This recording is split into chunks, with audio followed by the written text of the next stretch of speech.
नमस्कार, मैं हूं संजय शर्मा। आप देख रहे हैं 4 PM न्यूज नेटवर्क।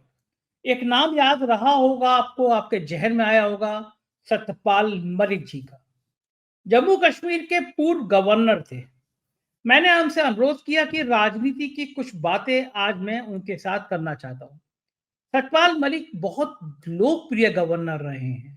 धारा 370 उन्हीं के हस्ताक्षर से हटी थी। कश्मीर में आज भी वो बहुत लोकप्रिय हैं। नेता, अफसर, ये सब लोग संवाद करते हैं उनसे। मैंने कहा कि कुछ राजनीति की बातें करें, तो मुझे अंदाजा नहीं था कि उनके पिटारे में इतनी बड़ी बड़ी खबरें हैं। मोदी जी की विदाई कब होगी, ये उन्होंने मुझसे बातचीत में खुलासा किया। मैं भी शॉक्ड हो गया। उन्होंने बताया कि संघ ने क्या-क्या प्लान कर रखा है, किस तरह मोदी को हटाने की बात कर रखी है, संजय जोशी की एंट्री किस तरह की जाएगी। रोचक बातचीत है। मैं आपको ले चलता हूं सतपाल मलिक जी के पास। आपसे रिक्वेस्ट है, चैनल को ज्वाइन करना और सब्सक्राइब करना ना भूलें। चलते हैं सतपाल मलिक जी के पास। 4 PM न्यूज नेटवर्क में स्वागत है सतपाल मलिक जी आपका। आप दिल्ली में हैं, आपके घर में गया हूं। आपके पास दिल्ली के लोगों का, आने जाने वालों का तांता लगा रहता है। लोग आपसे मिलना चाहते हैं, बात करना चाहते हैं। मैं जानना चाहता हूं कि आपसे जो लोग बता रहे हैं, जो आपके दिल्ली में संपर्क है, चूंकि बड़ी संख्या ब्यूरोक्रेट भी आपके टच पे रहते हैं, फीडबैक क्या है? दिल्ली में किसकी हुकूमत, किसकी सरकार बनने जा रही है? देखिए, दिल्ली का जो असेसमेंट है लोगों का, क्रॉस सेक्शन ऑफ सोसाइटी का, वो ये है कि केजरीवाल की सरकार आएगी। यहाँ बीजेपी का कुछ नहीं उठेगा ज्यादा। मलिक साहब, आप किस आधार पे कह रहे हैं? अमित शाह ने बड़ी सारी लुभानी वाली घोषणाएं करी हैं दिल्ली को लेकर। मोदी जी अपनी जनसभाएं करने जा रहे हैं। योगी आदित्यनाथ ने कहा बटोगे तो कटोगे। थोड़ा डिटेल से बताइए कि आपके पास फीडबैक क्या है, किस आधार पे आप कह रहे हैं कि केजरीवाल सरकार बना देंगे? इसलिए केजरीवाल की साख है लोगों में, इनमें किसी नेता की साख नहीं है लोगों में। केजरीवाल की साख है कि जो वो कहता है करता है। उसने किया है। यहाँ दो बार सरकारें बनाई, दोनों बार उसने कुछ ना कुछ नवाचार किए और जनता के हक में काम किया। मोदी जी का जादू काम नहीं आएगा दिल्ली में मलिक साहब? मोदी जी अब जनसभाएं रैली करने जा रहे हैं, तो काम आएगा नहीं वो जादू? मोदी जी के बारे में ताजा खबर आपको दे रहा हूं, जो मुझे संघ के सोर्सेज से पता चली। मोदी जी सितंबर तक के हैं।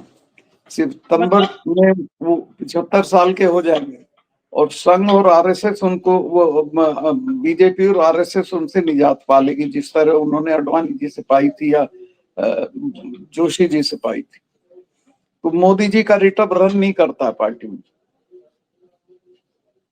आप बहुत खतरनाक बात बता रहे हैं। आपके हिसाब से आपको संघ के वरिष्ठ प्रचारक या वरिष्ठ नेता ने बताया कि सितंबर तक मोदी जी की फेयरवेल हो जाएगी।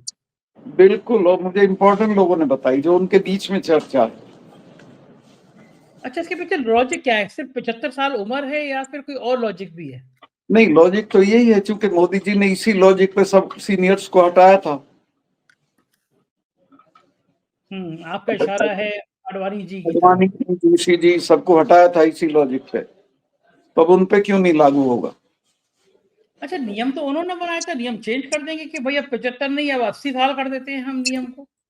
देखिए, पब्लिक परसेप्शन भी कोई चीज होती, इतना आसान नहीं है।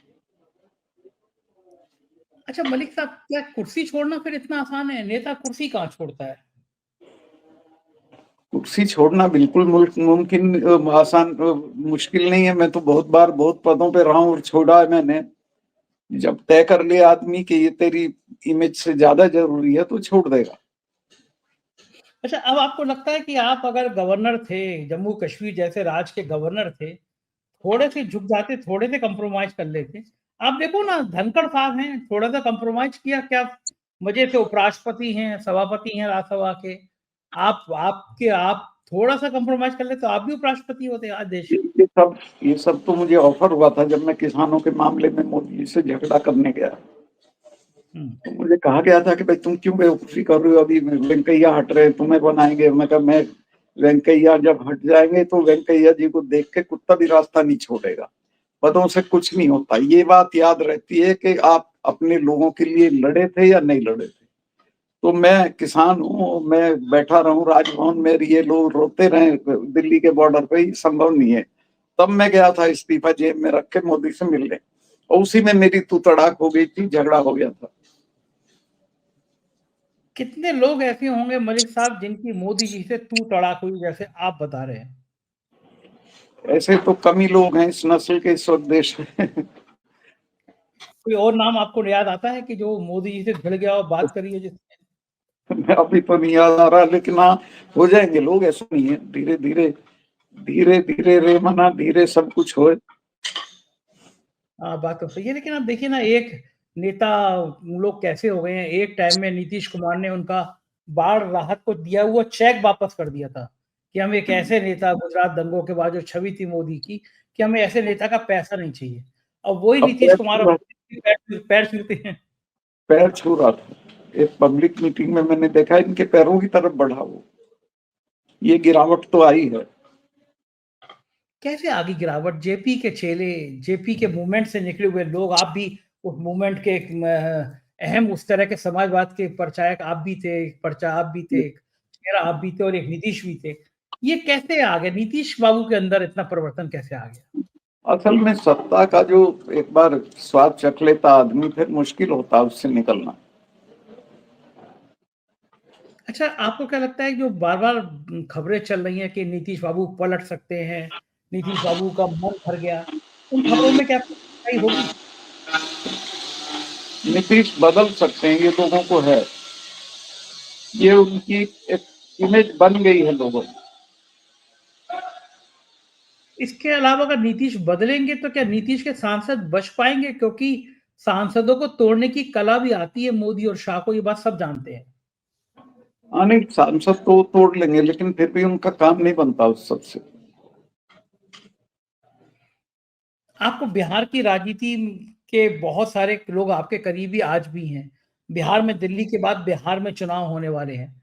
बिहार के चुनाव किन-किन गणित के आधार पे होंगे? लालू तेजस्वी की जोड़ी अलग होगी, नीतीश के साथ मिल सकते हैं, आपका क्या अनुमान है? इसमें लालू तेजस्वी अगर ठीक से लड़ेंगे और लोगों को जोड़ेंगे तो वो सरकार बनाएंगे, तेजस्वी चीफ मिनिस्टर बनेंगे। बीजेपी को लगता है कि वो नीतीश का जो वोट बैंक है उस पे कब्जा कर लेगी? नीतीश का कोई वोट बैंक ही नहीं है फ्रैंकली स्पीकिंग,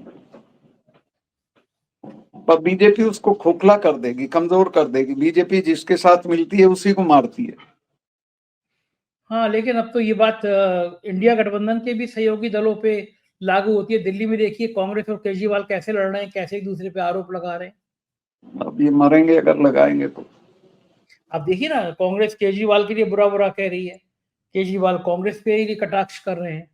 ये सही सब क्यों बात हो रहा है? ये सब क्यों हो रहा है, है मलिक साहब? ये इनकी बनावट है सबकी, ओपोजिशन पॉलिटिक्स की यही बनावट है शुरू दिन से। हम तो इसी में धक्के खाए। आपने भी एक दौर देखा था ना जब इंदिरा के खिलाफ सब एक हो गए थे। हाँ, सब एक हो गए थे, फिर सब किस तरह से टूटे थे, सब छिन्न भिन्न हो गए थे। क्या लगता है आपको, इंडिया गठबंधन मजबूत रह पाएगा या जिस तरह दिल्ली में लड़ाई हो रही है, इसके खतरनाक संकेत दूर तक जाएँगे? नहीं नहीं, इंडिया गठबंधन चलेगा। और जो दिल्ली में ये कुत्ता-बिल्ली का खेल हो रहा है, ये क्यों हो रहा है? ये उनकी नेचर है, उतना वो भी चलता रहेगा। मतलब संघ में भी रहेंगे और लड़ेंगे भी। जी जी। अच्छा, दिल्ली में आप कांग्रेस की भूमिका किस तरह देखते हैं? कितना परसेंटेज वोट आएगा, कितनी सीटें आएँगी? यूपी में कम सीटें आएंगी, पर आएंगी इस बार कांग्रेस की सीटें। देखिए कम आएँगी। इसमें राहुल का क्रेज बढ़ रहा है लोगों में। क्या कभी रही कोई एक ऐसा चेहरा नहीं है जो सब लोगों को साथ में बिठा पाता, बात कर पाता? आपकी तो राहुल से भी लंबी मुलाकात हुई, राहुल ने वीडियो भी आपका शेयर किया था, आपकी केजरीवाल से मुलाकात होती है। तो आपने इन दोनों से क्यों नहीं कहा कि भई दोनों मिलके चुनाव लड़ लो, एक संदेश गलत नहीं सब आना चाहिए? सब +21 है। सब अपने अपनी फरलों में है, कोई किसी की नहीं सुन रहा है। तो आपको कोशिश तो करनी चाहिए थी मलिक साहब, आप इतने उदारवादी चेहरे हैं तो। इतना बड़ा सुधारवादी भी नहीं हूं कि मेरे कहने से ये लोग कुछ करेंगे। मैं अपनी इज्जत नहीं खराब करता। मलिक साहब, दुःख नहीं होता ये सब देख के कि अब देश में कोई बहुत ऐसा चेहरा बहुत बचा बहुत नहीं है? तकलीफ, बहुत तकलीफ होती है, बहुत तकलीफ होती है, लेकिन आप कुछ कर नहीं सकते। हाँ, जम्मू कश्मीर में आपने बहुत दिन गवर्नर रहे आप और सरकार बन गई है वहाँ पे, लेकिन जम्मू कश्मीर की सरकार को अभी भी उतने अधिकार नहीं दिए जा रहे हैं। क्या लगता है कि जम्मू कश्मीर अभी भी मोदी सरकार की क्या प्राथमिकताओं में नहीं है? हाँ, इनकी प्राथमिकता में तो अपने अलावा कुछ नहीं है, लेकिन जम्मू कश्मीर में अगर ये स्टेटहुड वापस नहीं करेंगे तो जम्मू कश्मीर इनसे खिसक जाएगा। जम्मू कश्मीर की स्टेटहुड एकदम वापस करना चाहिए। मलिक साहब, आप जब गवर्नर थे तब 300 आपके हस्ताक्षर से 370 धारा हटी थी जी जी। और जब ये चुनाव हो रहे थे तो 370 का एक मैंडेट माना जा रहा था कि लोग ये मानेंगे कि 370 के पक्ष में या खिलाफ जम्मू कश्मीर को पूर्ण राज्य बनाने का या नहीं बनाने का मैंडेट है, और मैंडेट आया, मैंडेट मोदी सरकार के खिलाफ आया, उनकी नीतियों के खिलाफ आया। क्या कारण है ये अभी भी कश्मीर को उनका हक क्यों नहीं दे रहे हैं? इनकी रणनीति क्या है? नहीं, इनकी तो सब किसी को भी हक देने के पक्ष में नहीं है। ये तो सार्वभौम सत्ता अपने हाथ में रखना चाहते हैं। जब ये कश्मीर में ये सब कर रहे थे और स्टेटहुड खत्म की तो मैंने कहा कि भाई ये मत करिए, तो ये बोले कि नहीं नहीं, इसमें हम पुलिस हमारे मातहत नहीं रहेगी, और अगर हम स्टेटहुड खत्म कर देंगे तो ये जो यूटी बनेगी पुलिस उसके मातहत नहीं होगी, सेंटर के मातहत होगी। तो जब स्टेट की पुलिस को भी डायरेक्टली अपने नीचे चाहते हैं तो आप अंदाजा कर सकते हैं कि क्या है। दिल्ली में तो देख रखा है कि दिल्ली में पुलिस सीधे गृह मंत्री के अंडर में आती है और अरविंद केजरीवाल आरोप लगाते हैं कि दिल्ली जो है वो क्राइम कैपिटल बन गई है, दिल्ली में बड़े संगीन अपराध होने लगे। दिल्ली में बहुत अच्छे हालात नहीं है लॉ एंड ऑर्डर के। क्यों नहीं हो पा रहे? दिल्ली जैसी देश की राजधानी क्यों नहीं संभल रही है? कौन संभाल रहा है? Nobody is serious to run Delhi. गृह मंत्री कहाँ व्यस्त है फिर? गृह मंत्री अपने दफ्तर में है, मीटिंगें करते हैं। लॉ एंड ऑर्डर पर ध्यान नहीं है उनका कि दिल्ली का लॉ एंड ऑर्डर खराब होगा तो उनकी पोजीशन खराब होगी। पोजीशन का किसी को ख्याल नहीं है, सब हो गए कि बस हम बने रहें किसी तरह। मलिक साहब, आपके जिस संघ के नेता ने ये बात कही और कहा कि सितंबर के बाद प्रधानमंत्री जी को उनके पद से हटा दिया जाएगा, तो फिर उन्होंने कोई विकल्प के बारे में भी बात करी आपसे कि ये व्यक्ति नहीं, मैंने उनसे विकल्प नहीं डिस्कस किया, पर उन्होंने मुझे बताया कि जो सहमति है आरएसएस में और बीजेपी में वो अराउंड गडकरी जी है और योगी जी, इन दोनों में से कोई एक, और मोस्ट प्रोबेबली गडकरी बनेंगे। नितिन गडकरी के नाम पर मोदी सहमत हो जाएंगे क्योंकि गडकरी के और मोदी के संबंध सहज नहीं है, अच्छे नहीं है। सहमत तो किसी पे भी नहीं होंगे अपने अलावा, लेकिन उनके हाथ में नहीं रहेगा सहमत होना ना। योगी पे ही कहाँ सहमत हो जाएंगे वो। अगर गडकरी बनेंगे तो फिर अमित शाह का क्या होगा? अमित शाह अपने घर जाएंगे। इतनी आसानी से कोई नेता अपने घर चला जाता है? क्यों नहीं जाते? आपने तो देखा इंदिरा गांधी चली गई थी, यहाँ तो सब चले जाते हैं जब हटते हैं। मोदी जी आसानी से अपना सिंहासन छोड़ देंगे? बिल्कुल छोड़ देंगे, अगर संघ और पार्टी चाहेगी तो छोड़ देंगे। तो पार्टी के एमपी तो इसी में मुझे डाउट है, क्योंकि संघ को भी स्वाद लग चुका है पावर का। वो मोदी से पंगा लेंगे कि नहीं लेंगे, इसमें मुझे अभी डाउट है। हाँ, यही मैं कहना चाह रहा था कि संघ के इतने बड़े बड़े दफ्तर बन गए, संघ को वो इतने इतने सिक्योरिटी मिल तो उसमें डीएलएफ में संघ का दफ्तर देख रहा था उसका, बीजेपी का, ऐसा 5 स्टार होटल भी नहीं होता। बहुत मजा आ गया इन लोगों को। तो फिर वो संघ की हिम्मत कैसे पड़ेगी जिस आदमी ने उनकी इतनी मदद करी, पूरे देश में उनके दफ्तर बना दिए, उनको भागवत जी को इतनी जबरदस्त सिक्योरिटी दे दी, भागवत जी को इतनी सिक्योरिटी दे दी, उस आदमी उस संघ को वो कैसे हटाएंगे? क्योंकि अगर संघ जरा सा भी चाहेगा, जरा सा भी उसको लाभ मिल रहा होगा तो वो संघ कभी नहीं चाहेगा कि उसके लाभ में कटौती हो। तो फिर किस आधार पे आप कह रहे हैं कि दूसरा भी आएगा, वो भी देगा लाभ, तो उनको लाभ में कहाँ कटौती हो रही है। अच्छा, आपके पास क्या फीडबैक है? ये जो सास बहू के झगड़े दिखाई देते रहते हैं, कभी मोदी में कभी भागवत में, ऐसी चर्चा आती रहती है, भागवत जी बड़ा कमेंट कर देते हैं मोदी पे, ये क्या केवल दिखाने की चीजें हैं या वाकई में कुछ अंदर खाने ऐसा चल रहा है जो दोनों के बीच में अंदर गैप? खाने हैं। भागवत जी इज वेरी जेन्युइन पर्सन, वो कोई काम दिखावे का नहीं करते, वो सही बोलते हैं। ये तो मोदी जी उसको नॉन सीरियस करने की कोशिश करते हैं कि कुछ नहीं है ये। लगता है आपको कि इस बार संघ, जेपी नड्डा ने कहा था लोकसभा चुनाव से पहले कि अब हमें संघ की जरूरत नहीं है, तो अब संघ जो है वो आर पार कर ही देगा, चलो जरूरत नहीं है तो हम भी बताते हैं फिर क्या करना है। हाँ, उसके बाद तो जेपी नड्डा घबराए हुए हैं। अच्छा, बीजेपी अपना अध्यक्ष क्यों नहीं चुन पा रही है अभी तक, कारण क्या है? कारण यही है कि अध्यक्ष में सीरियस कैंडिडेट हैं संजय जोशी, और मोदी जी किसी कीमत पे संजय जोशी को एक्सेप्ट करने के लिए तैयार नहीं है। आपको लगता है संजय जोशी की वापसी होगी? संजय जोशी किसी महत्वपूर्ण अध्यक्ष नहीं तो किसी और महत्वपूर्ण पद पर आ सकते हैं। संजय जोशी को आप इग्नोर नहीं कर सकते एनी मोर।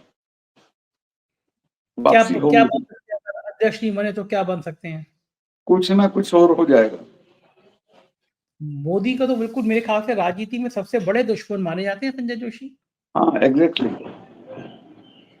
तो ये लगता, क्या लगता है आपको, ये सब सितंबर तक कुछ ही महीने बचे हैं, हाँ तो हाँ, लगता है आपको सितंबर तक कहना लालू यादव के खेला हो जाएगा सितंबर तक। अच्छा खेला हो जाएगा। तो बहुत बहुत शुक्रिया सतपाल मलिक जी, राजनीति की इतनी गंदी खबर आपने बताई। Thank you sir. ये थे सतपाल मलिक जी, और मुझको लगता है कि बहुत धमाकेदार, बहुत विस्फोटक बातें उन्होंने आज की हैं 4 PM के मंच पर। आपके प्यार भरे कमेंट का मुझे इंतजार है। शुक्रिया, थैंक यू।